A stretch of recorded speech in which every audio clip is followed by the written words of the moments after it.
I was taught through it about it wasn't Ishmael that was being sacrificed, it was Yaakov, it was Jacob, who was the one, or Isaac, I mean, who was right, the one. Isaac, yeah.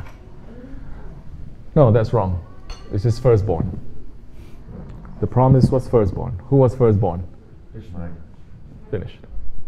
It's finished. Because the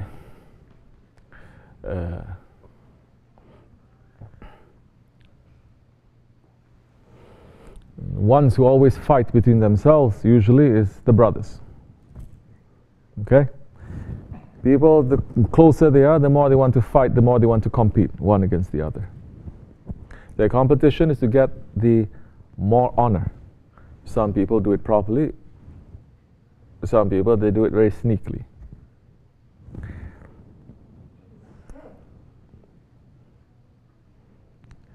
It is said that Islam learned to worship one God, the Muslims, from the Jews. It is said that the Christians learned their religion also from the Jews. This is wrong. To worship one Lord is not special to the Jews. To worship one Lord, this understanding, it is given to everyone. The Jews were a chosen people. Allah subhanahu wa ta'ala placed His favor on them. Yes, once upon a time. When the first man came, Adam, from paradise, did he know how to worship one Lord, or did he worship 10 lords? One. Was he Jewish? No. He taught his children, there's only one Lord, there's no other ones, and I am a prophet. I'm the one from Him to teach you. That is exactly what Islam is saying, La ilaha illallah, Adam Rasulullah. When Nuh alayhi salam, he told his people, turn yourselves to the Lord, otherwise the punishment is going to come. Given the order to build a ship and everyone to go in there, plus the animals. Did he worship 10 lords or one? One. Was he Jewish? No, he wasn't. Nuh alayhi salam. In Islam, there are 124,000 prophets. 124,000 prophets. Allah is saying in the Quran, to every people we sent, to every nation we sent a messenger. So in the African nations, there's a messenger that's being sent to them, or messengers. To the Eskimos, messengers. To the people living here, to everyone, there is, Allah is saying, no, I'm only going to send to this one, everyone else, they're not going to know about me. Never. Allah subhanahu wa ta'ala is more fair and more just than us. He's not only saying, no, these are my children, these are not my children. No. Allah subhanahu wa ta'ala is saying, everyone, they are my creation. And everyone has a way to reach to me that is special. And everyone I reach to them that is special. And Allah is saying, I'm closer to you than your jugular vein. 124,000 prophets were sent. 70,000 of them came from the Bani Israel. From the Bani Israel. 70,000. The Arabs and the Bani Israel, they're cousins. The honor now, the fight and all of that, the honor is because there is going to be one last prophet that is going to come. And that last prophet is going to be the greatest prophet. That last prophet is going to be the prophet of mercy. That last prophet, anyone who are believing in him will have the highest honor in this world and in the next, especially. And the Bani Israel, they were hoping it comes from their line, but it didn't. It came from the line of the Arabs, from the line of Hazrat Ismail alayhi salam. Understand? So there are certain things that needs to get adjusted, certain things that needs to be balanced. There's so many things that we believe that are similar, but there's so many things that are not the same. It cannot be the same. There's similarity in spirituality between the Christians and the Muslims. Huh? But it is not the same. We don't believe in shirk, partnership to Allah. We don't believe in the Trinity. Isa alayhi salam did not believe in that too. Jesus did not believe in the Trinity as well. You understand? There are things that is also, there are so many things in Christianity that is similar. Okay, we can sit and we can talk. There are certain things is not similar. You don't want to talk about it, don't talk about it. There are certain things in Judaism, especially in terms of the law, that is very similar. But there are so many things it is not. Don't speak about it if you don't want to discuss. Agree to disagree. Then we can be getting along. We don't have to sit down and argue. No reason for that. The teachings of Islam, it addresses so many other things that came from the earlier prophets in the nations, and it balances certain things. Understand? So now, the nation of Ismail alayhi salam, it is not just blood. It is anyone who is believing. You cannot be a Jew if you don't share the blood. You can convert, but that is not the same. Your father can be Jewish, your mother is not Jewish, you're not Jewish. Your mother has to be, correct? Okay. In Islam, your parents don't have to be Muslims. Definitely, because today's people, they're very idiots also. They still think that Islam is Arab, Arab is Islam. They're saying, oh, you're a Muslim, that means you're Arabic. No. You understand?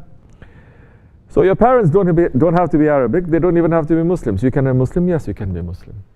You don't have to study Islam, come in front of a panel of people to prove that you're worthy for the religion, and then they say, okay, now you're a Muslim. No, it's between you and Allah. It's very fair. Do you recognize there is only one Lord? Yes.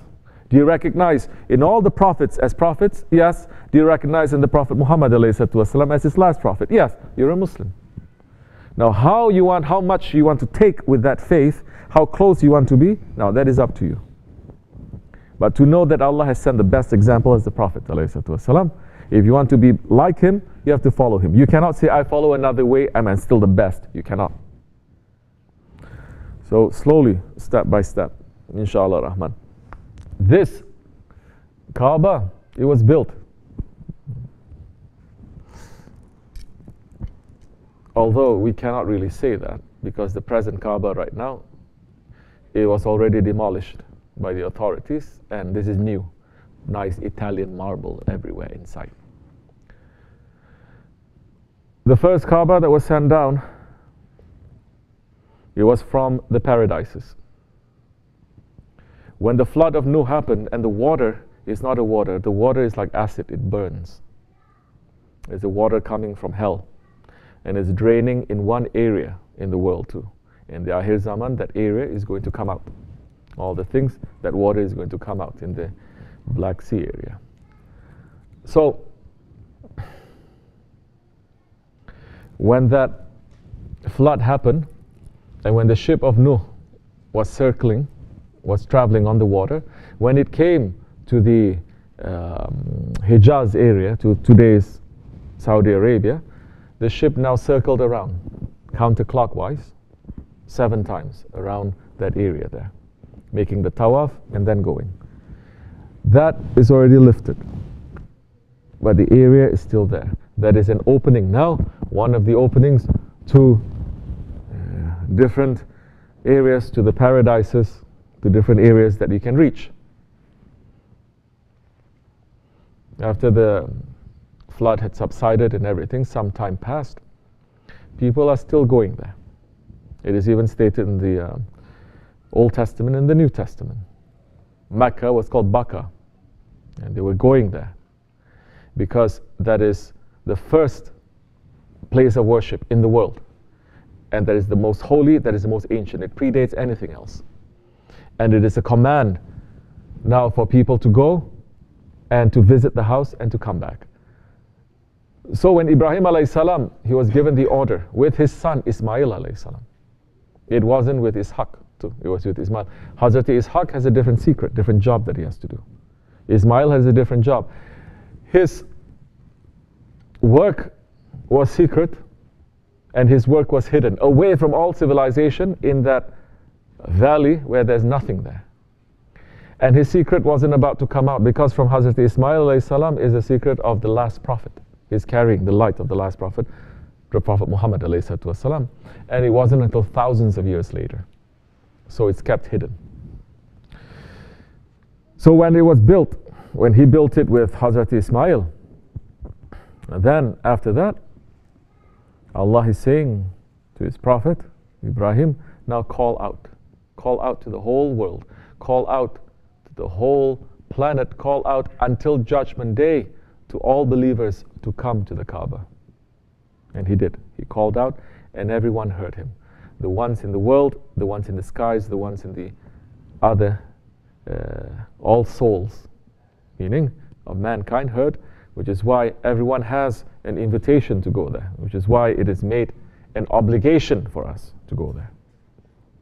To come back, to understand, to go through that doorway that is going to link us back to the paradises, to have a taste of the paradises. That was a portal, an opening. And so, some time passed,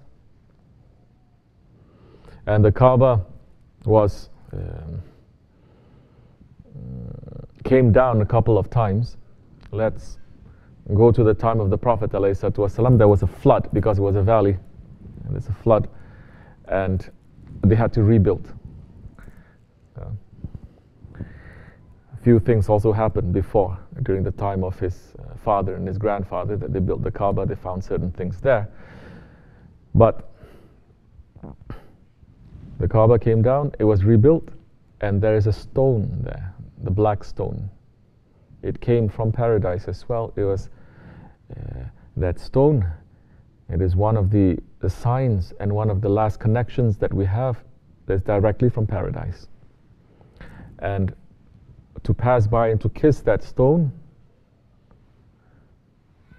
it changes you, because it has the DNA of whole of mankind. It changes you, it wakes you up. Because physically too, you need to change. Don't think after the grave, then that's it. There's no physical body. Our soul will be given back into our bodies in the grave. Don't think our bodies are not going to be there on the Judgment Day. It will be there, but it has to transform. It has to change. Different places, different atmosphere, it has to change. So,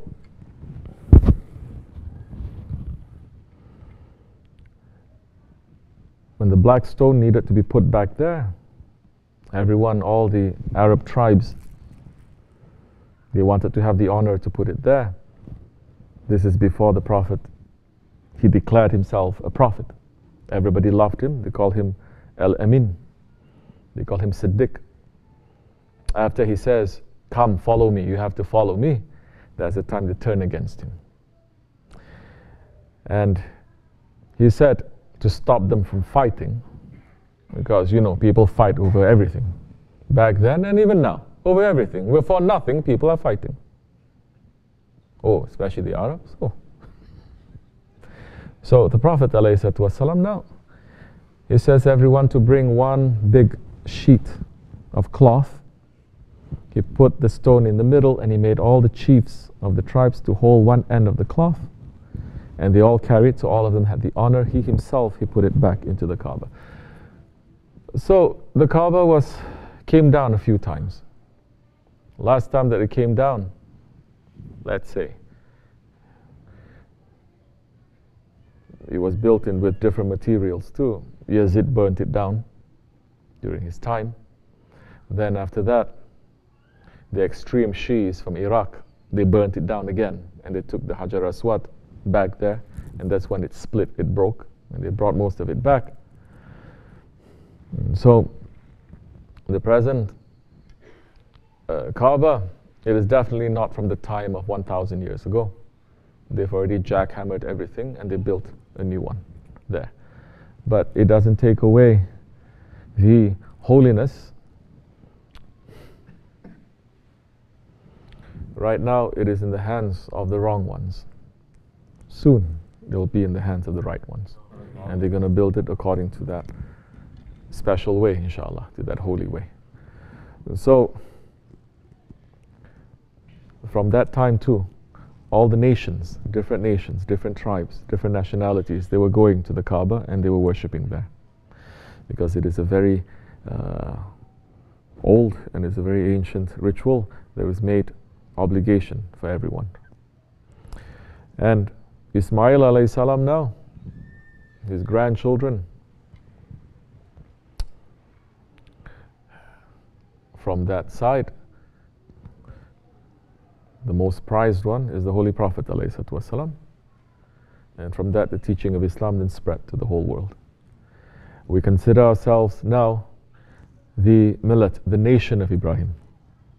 Even if you're Chinese or you're Pakistani, you're white or you're black, doesn't matter. You're Jewish or you're Christian, it doesn't matter. We belong to the millet. Understand? So, the firstborn. I remember one time when we went to the prayer vigil. Do you remember? We had a prayer vigil for the earth, and this was an interfaith gathering. We went there, alhamdulillah, we finished 7 years. And we had a ceremony in the beginning. It was the next day, it was Sunday morning. And I was standing there, Shaykh, and he sent me, he says, go and do something. And then there was an old Jewish woman who would come, and she would also say some things to show the similarity. One priest came, said something. I didn't say anything. She came up, in fact, she just passed away, like maybe a year ago. Short old woman. She studied a lot of Judaism and also so many other things, so many different kinds of spirituality. And she's saying, I just want to say something to everyone. I said, yes. I think we might have that recorded if Nazim was not sleeping, but one day. You have that? No. He says, I have to say something.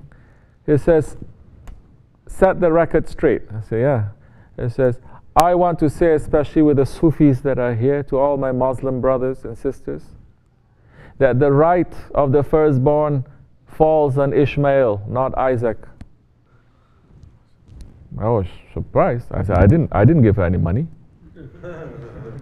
I didn't, praise her, do anything to her. She's saying, it is there, it is in our books. She's saying, he is the firstborn. It is not Isaac, Ishmael is. So I just want to set the record straight. They are the ones, da da da da. She's saying that. I said, alhamdulillah, very good. I have to pray for her. I have to pray for her. It is open. But that is not a major thing also that we fight about when we have somebody coming here, not because it's very very low to say, no, I'm first, no, I'm first, no, I'm first, no, I'm first. Forget it. You want to say it, take it. Who cares? You understand? But we know that cannot be. The only thing that they can say, oh, Hazrat Hajar, she is not a wife. She is a concubine, you're saying. So they're saying Hazrat Sarah was a wife, and Hazrat Hajar, she is not a wife, she's a concubine. She is a wife. The firstborn. Anyway, wife, now wife, who is the firstborn? Ismail alayhi salam. We la tufarriqu aydihim. We don't make any distinction between the prophets. You understand? This is the meaning of one ayat that we're reciting almost every day. Allah is saying we don't make any distinction between the prophets. This is what we mean. We don't put one prophet down and we put one up. We don't have to put any prophets down to put another prophet up. All the prophets, they are up. Because the Jews, in order to put more belief in their way, they even go so far as to say Jesus, Isa alayhi salam, was a child of adultery. Worse than that, they are saying. It is in the Talmud. Huh? Which is not right. You say because he doesn't have a father, that means he's an adultery child. Hasha, astaghfirullah. The Christians go to the other extreme, saying because he doesn't have a physical father, that means his father is God. Tawbah, astaghfirullah. So the one in the middle way is saying, no, He is not God, he is not just, he is a prophet, he is the Holy One. And he will come back. He is coming back. We are preparing for that too.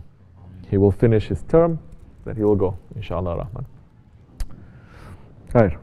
May Allah forgive me and bless you. Fatiha.